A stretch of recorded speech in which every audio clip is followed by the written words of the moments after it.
Amen. Gloire à Dieu. Nous vous aimons, nous vous saluons. L'obéissance qui coûte, mais qui sauve. Parle-nous par ta grâce. Merci pour cette parole. Au nom de Jésus. Amen. Chers amis, nous vous aimons, nous vous saluons. L'obéissance est la clé que beaucoup de chrétiens, des croyants, des hommes ont égaré, perdu. Nous parlons beaucoup de la foi, des miracles, des surnaturels. Nous parlons de la prière. Nous parlons des bénédictions. Mais sans obéissance, tout cela s'effondre. L'obéissance, c'est la clé qui ouvre la porte du ciel, la porte du surnaturel.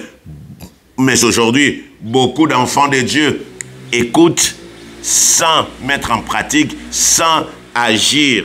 Ils entendent sans obéir. Nous échouons, non pas parce que Dieu ne parlait pas, mais parce que nous résistons quand il parle ou nous discutons. Il y a des moments où Dieu lui-même parle, mais nous discutons avec la voix de Dieu. Non seulement nous discutons, il y a ceux-là qui, quand Dieu parle, ils résistent carrément à la parole de Dieu. Vous savez, Dieu parle cependant tantôt d'une manière, tantôt d'une autre. Dieu peut parler en rêve.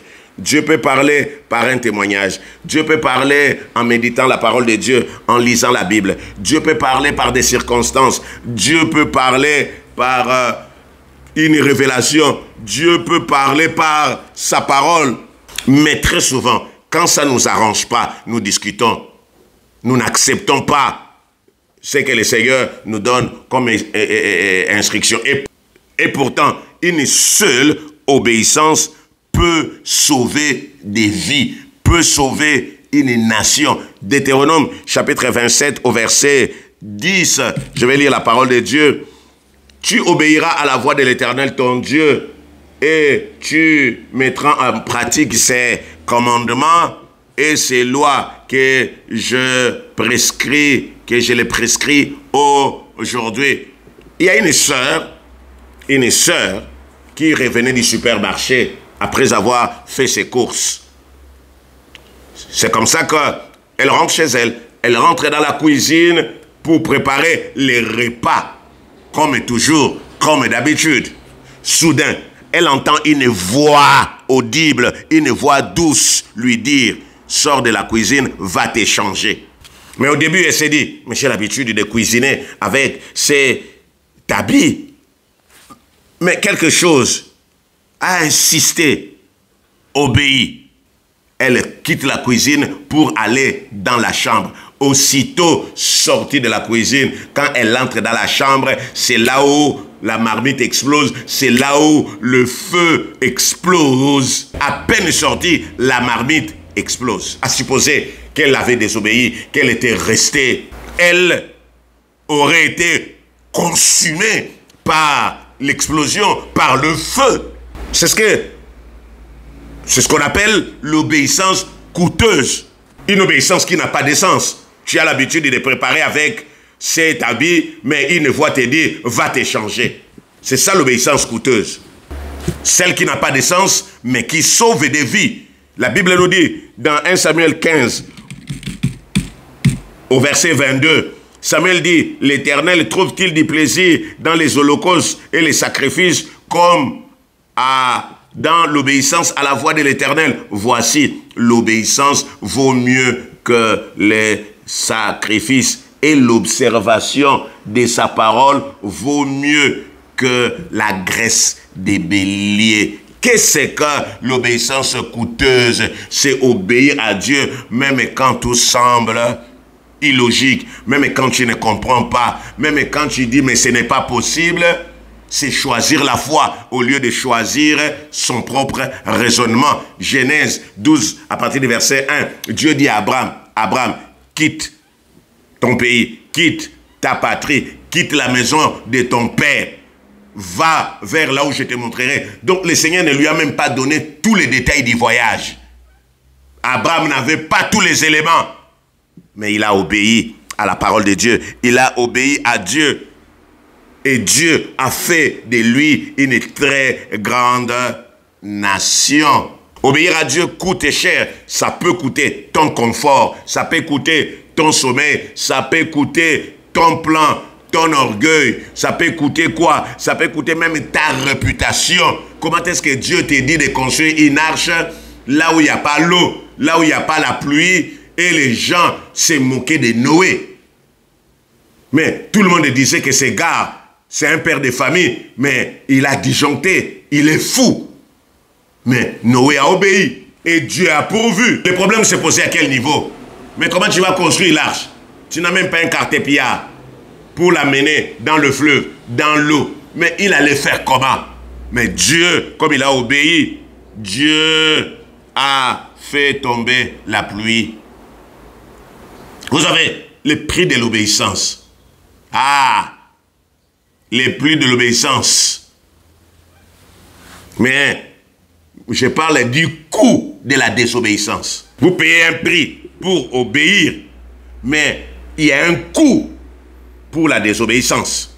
Chaque fois que tu résistes à Dieu, chaque fois que tu résistes à la parole de Dieu, tu ouvres une porte au diable. Jérémie, chapitre 26, au verset 13, la Bible dit maintenant, réformez vos voies et vos œuvres, écoutez la voix de l'Éternel. Votre Dieu et l'Éternel se repentira du mal qu'il a prononcé contre vous. Adam et Ève ont perdu, pourquoi? À cause d'une seule obéissance. Saül, où le roi Saul a perdu son trône, une seule obéissance. Jonas a failli mourir. Pourquoi? Parce qu'il voulait changer les plans de Dieu. Il a désobéi à Dieu. Il ne voulait pas faire la mission de Dieu. Nous connaissons comment est-ce que la tempête a secoué sa vie. Ce n'est pas seulement le diable qui détruit le plus, mais la désobéissance nous détruit aussi. Les condamnations qui nous bloquent, mais il y a désobéissance, nous bloque également. L'obéissance, cher ami, déclenche la gloire de Dieu. Chaque miracle dans la Bible a commencé par un acte d'obéissance. Ah, je répète, chaque miracle dans la Bible a commencé par un acte d'obéissance à Dieu. Vous souvenez-vous de Pierre? Il a jeté le filet, mais quand le maître arrive, Jésus lui dit, jette le filet. Il n'a pas résisté, il a jeté le filet.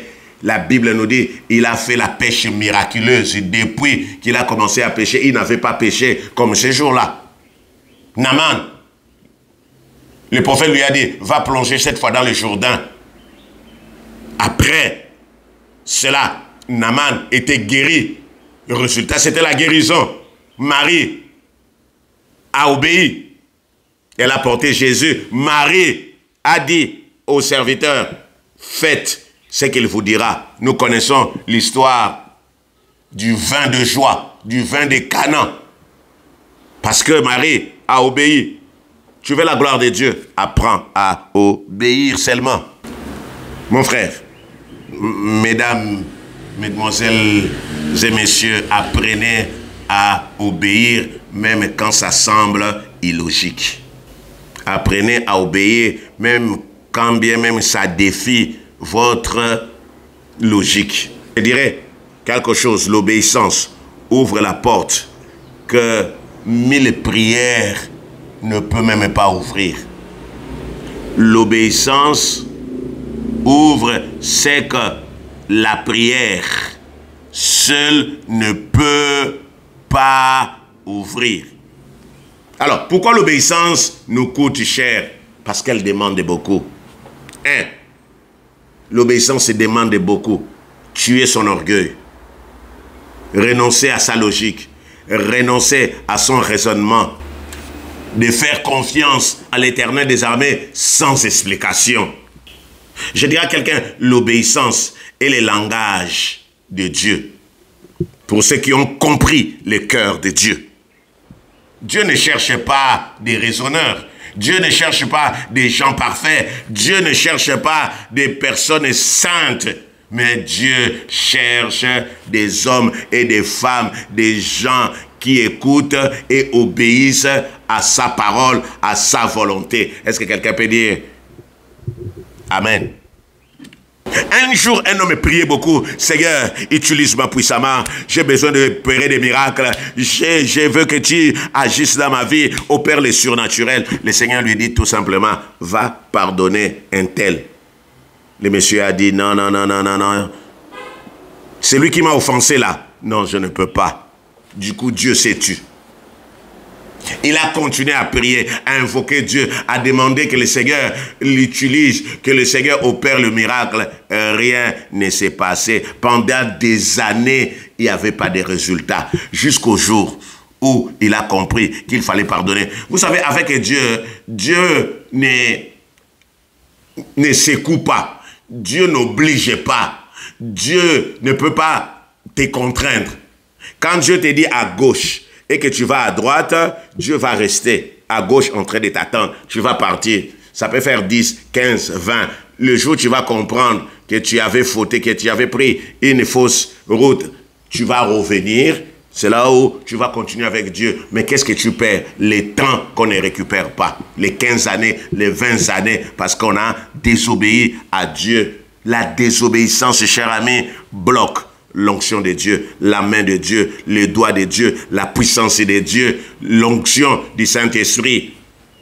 Mais l'obéissance déclenche le miracle. L'obéissance déclenche le surnaturel. L'obéissance déclenche la visitation. Oh, quelqu'un peut dire Amen. Nous avons parlé de cette sœur. Cette sœur a été sauvée. Cette sœur a été sauvée du feu. Là où nous parlons, on ne sait pas ce qui serait arrivé. Mais elle a été sauvée du feu parce qu'elle a obéi. Elle a seulement obéi à la voix douce de Dieu. Et combien de fois, combien de bénédictions as-tu perdu parce que tu n'as pas voulu écouter Dieu, parce que je n'ai pas voulu écouter la voix de Dieu. Dieu ne cherche pas, comme je disais tout à l'heure, des experts, mais Dieu cherche des personnes obéissantes, des personnes soumises à lui, à sa volonté, à sa parole. L'obéissance est une clé qui ouvre même les prisons spirituelles. L'obéissance est une clé qui ouvre la porte des bénédictions. Jean chapitre 14, verset 23, si quelqu'un m'aime, il gardera ma parole. Une seule désobéissance peut te détruire. Mais une obéissance peut te sauver de 10 années de souffrance. À supposer que la sœur n'avait pas obéi et que la marmite et le feu avaient explosé, elle serait là en train, peut-être, si elle n'était pas morte, suivre les traitements pendant des années. Mais si elle avait pas désobéi à Dieu, c'est cela qui serait arrivé dans sa vie. Ce que tu refuses d'obéir aujourd'hui peut te détruire demain. Le Seigneur te dit, ne fais pas ça, ne passe pas par là, ne mange pas là-bas, ne touche pas. Mais toi, tu dis, non, moi je vais faire. Seigneur, tu vas comprendre. Ça va aujourd'hui peut-être marcher, mais demain, ça peut te détruire, ça peut me détruire. Ce que tu refuses d'obéir maintenant, plus tard, ça va te créer des soucis. Or, j'ai dit à quelqu'un, l'obéissance et la foi en action. L'obéissance, c'est la foi en action. Dieu ne bénit pas les raisonneurs. Dieu bénit les personnes qui obéissent, des personnes obéissantes. Ton miracle est souvent caché derrière une simple instruction. Ton miracle, ton surnaturel, derrière une instruction simple. Il suffit d'obéir pour rentrer en possession de son héritage. Pour terminer, si tu n'as rien retenu, écoute-moi bien-aimé, l'obéissance à Dieu, écoute-moi bien-aimé dans le Seigneur, l'obéissance à Dieu est souvent difficile. Mais elle produit de bons résultats. L'obéissance à Dieu est parfois incomprise, illogique, mais elle ouvre la porte de la grâce, la porte de délivrance. L'obéissance protège de la destruction, de la mort soudaine. L'obéissance peut amener des bouleversements dans ta vie. Une simple voix a sauvé notre sœur de la mort. Une simple voix peut te faire rentrer là où tu ne pouvais pas entrer. Que le Seigneur nous bénisse à abondamment. Merci Seigneur pour la parole. Merci Seigneur. Merci Seigneur pour la parole. Merci Seigneur, tu nous as ouvert les yeux. Merci Seigneur, tu nous as parlé. Et pitié de moi, je suis un homme désobéissant. J'aime sacrifier. J'aime beaucoup prier. Mais je n'obéis pas. Je fais le contraire. Je n'arrive pas à pardonner. Je n'arrive pas à aimer. Or Seigneur de gloire, si j'avais mis en pratique tes instructions, si j'avais obéi à ta parole, à ta volonté, je serais béni, je serais loin. Mais ma désobéissance a bloqué ma vie. Et pitié de moi, ô Éternel. Oh Dieu, change ma vie. Oh Dieu, délivre-moi de la désobéissance. Apprends-moi à obéir à Dieu. Apprends-moi à obéir à la parole de Dieu. Apprends-moi à obéir, Éternel. Seigneur de gloire, lave-moi par ton sang.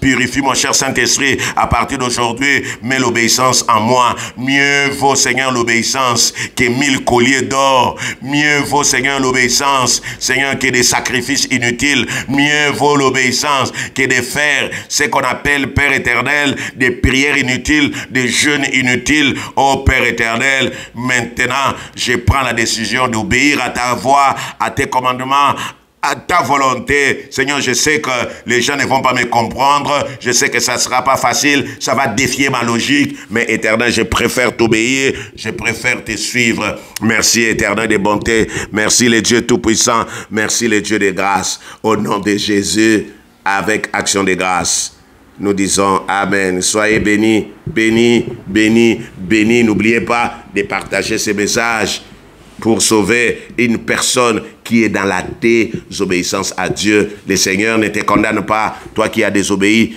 il te pardonne, il te bénit. Est-ce que tu peux dire Amen?